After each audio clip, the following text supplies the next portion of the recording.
देखिए, वो जनता के प्रति हमेशा से काम करते रहे हैं और जनता भी उससे लोग चाहती है। और आज से नहीं, कई वर्षों से वो राजनीतिक क्षेत्र में काफी सक्रियता से काम किया है। उनका एक अनुभव है और निश्चित रूप से भारतीय जनता पार्टी में आ जाती है विधिवत रूप से, तो भारतीय जनता पार्टी को बल मिलेगा, भारतीय जनता पार्टी को मजबूती मिलेगा। भारतीय जनता पार्टी में मुख्यमंत्री, पूर्व मुख्यमंत्री बहुत हो गए। आप भी हैं, बाबूलाल मरांडी भी है, अर्जुन मुंडा जी भी है, रघुवर दास जी तो खैर राज्यपाल बन गए। तो अब क्या ये तो एक है कि एक सतत प्रक्रिया चलता है।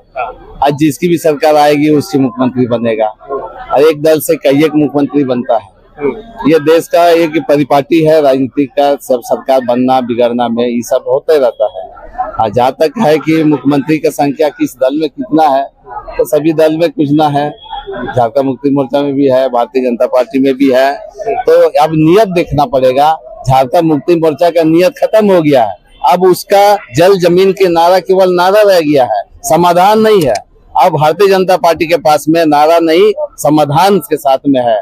नारे के साथ में समाधान दिखा देती है और लोग उसका फायदा जनता को देती है, यही अंतर है। जी, एक राजनीति, सक्रिय राजनीति में आप नहीं है अभी फिलहाल, वोटिंग जो मतों की या राजनीति करते हैं जिसमें आप वोट में खड़े हो, तो क्या आपको भविष्य में राज्यपाल बनाया जा सकता है? ऐसा नहीं है, हमारी कोई इच्छा भी नहीं है कि हमको राज्यपाल बनाए कि क्या बनाए। हमारी इच्छा यही है कि हम जनता की सेवा करते रहें। जनता का देखो, इलेक्ट्रल पॉलिटिक्स केवल करके ही जनता की सेवा किया जा सकता है, ऐसा नहीं है।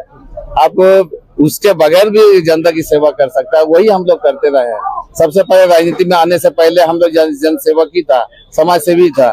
राजनीति में आया, राजनीति में आने के बाद में कुछ हमारी सक्रियता भले कहीं थोड़ी सी कम होगी, लेकिन जनता की सेवा में कोई कमी हमने नहीं लाया। आज भी हम इस जिला के, इस राज्य के लोग आते हैं तो यथासंभव जितना भी होता है हम उसे नैतिक रूप की समाधान और कानूनी समाधान हम लोग उन लोग को जरूर हम लोग उसको कराते हैं। एक अंतिम बात, आपने एक बहुत बड़ी बात आज उठा दी है इस मंच से।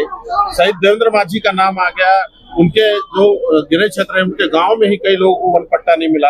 क्या सच है? मीडिया के सामने आप पूर्ण रूप से उसको रखे हैं। देखिए, झारखंड मुक्ति मोर्चा जल जमीन और जंगल की पार्टी कहती है और उसमें हमारे स्वर्गीय देवेंद्र नाथ माझी भी यही जल जमीन जंगल की लड़ाई के लिए आंदोलन से ही उपजे हुए थे। लेकिन आज ये स्थिति है, जहां से उन्होंने कर्मभूमि है, गोइलकेरा क्षेत्र जो कर्मभूमि है, उसी जो कर्मभूमि है उस इलाके में आज भी हजारों हजार के संख्या में वन पट्टा के लिए लोग आवेदन दिया है। आज उस आवेदन को नहीं दे रहा है। हर बार वन पट्टा के नाम पर वोट लिया जा रहा है झारखंड मुक्ति मोर्चा के माध्यम से। तो आज उन सारे लोगों को लोग ठगा हुआ महसूस कर रहा है, जनता लोग। गीता कोड़ा मैडम भी कह रही थी एक बड़ी आबादी है, तो फिर वोटर इस बार कैसे बढ़ गए जब उनको वोटर का वन पट्टा नहीं है, वोटर कार्ड नहीं है? नहीं, वोटर तो बढ़ेगा ही। चूंकि देखिए संख्या तो बढ़ रही है, परिवार बढ़ रहा है, इसमें कोई दो मत नहीं है। स्वाभाविक रूप से परिवार बढ़ेगा तो मतदाता भी बढ़ेंगे।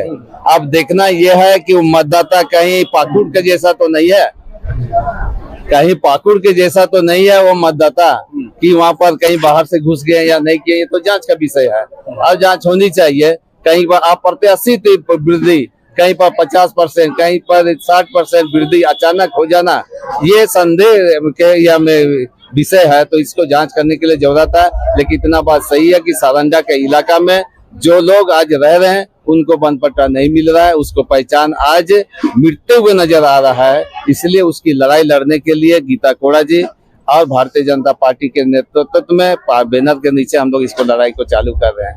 बहुत बहुत धन्यवाद।